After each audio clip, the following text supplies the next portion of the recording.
সবাই কেমন আছো? তো এখন বাজে হচ্ছে তোমার এই 2:30 মতো। তো আজকে আমি, আমার মা আর আমার মামি একটু বেরাচ্ছি। তো এখন রেডি হব। তো দেখতেই পাচ্ছ একটা বাড়ির আউটফিটও না, নাইটি পরে বসে আছি আমি। তো রেডি হব এখন, তাই একটা ছোট্ট ব্লগ থাকছে আজকে। তো দেখো তোমরা আমি কোথায় যাচ্ছি এখন সবার সাথে। চলো এখন দেখাচ্ছি।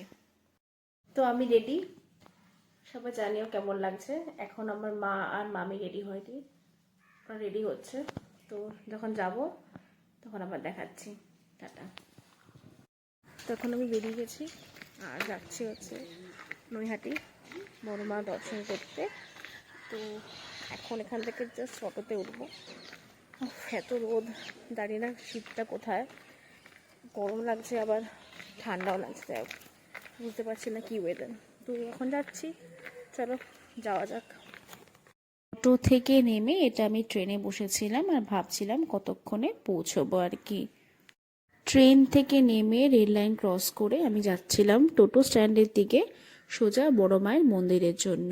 তো দেখো এবার, তো স্টেশন থেকে বেরিয়েই টোটো ধরে সোজা যাচ্ছিলাম হচ্ছে বড় মায়ের মন্দিরে। তো খুব ভালো লাগছিল আর কি। আমি পুরো 6 বছর পরে আবার বড় মার কাছে যাচ্ছিলাম, তো আলাদা একটা এক্সপিরিয়েন্স লাগছিল আমার অনেক দিন।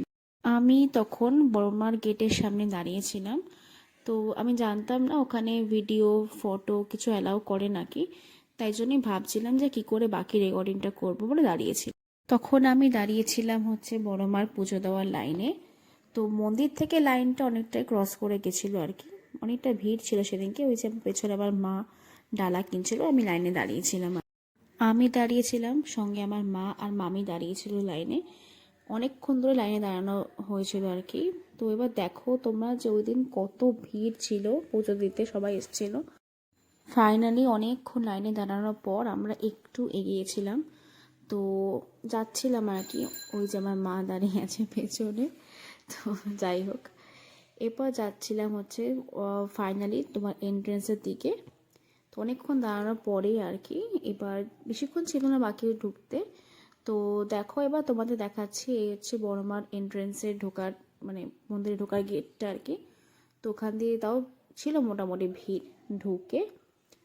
এবার ফাইনালি আমরা মন্দিরের ভেতর ঢুকছিলাম, আর ঢুকে এই জাস্ট ক্রস করে বাঁ হাতে তোমার বড় মার যে মেন গেটটা আর কি। এবার ঢুকে দেখো যাচ্ছি, ওই দেখো দেখা যাচ্ছে এখন বড় মাকে হালকা করে। অত ক্লোজলি আমি ভিডিওটা নিতে পারিনি কারণ ভালোই ভিড় ছিল। তো তাও যেটুকুনি দেখা যাচ্ছে বড় মার দর্শন, ওটাই এনাফ সবার জন্য আর কি। তো দেখো কি সুন্দর, ভালো লাগছে বড় মাকে দেখতে। আমি দূর থেকে যেটুকু ক্লিপ নিতে পেরেছি নিয়েছি আর কি, বেশিটা আমার নেওয়া পসিবল হয়নি। তো আমাদের পুজো দেওয়া কমপ্লিট হয়ে গেছিলো। তো তখন আমি ভাবছিলাম যে আশেপাশে কিছু ঘোরার জায়গা আছে কিনা। তো একটা ঘাট তো সামনেই ছিল, কিন্তু যেহেতু সন্ধ্যা হয়ে যাচ্ছিল আর ওখানে গেছি এর আগের বার, তাই আর যাইনি। তো সোজা বাড়ি আসছিলাম পুজো দেওয়ার পরে আর কি, একদম আর কোথাও যাওয়া হয়নি। তো আজকের ভিডিওটা এখানেই শেষ করছি। তোমাদের যদি ভিডিওটা ভালো লেগে থাকে অবশ্যই লাইক করে দিও, আর কীরকম লাগলো সেটা কমেন্টে জানিও, আর নিশ্চয়ই শেয়ার করে দিও। চলো টাটা, সবাইকে ভালো থেকো।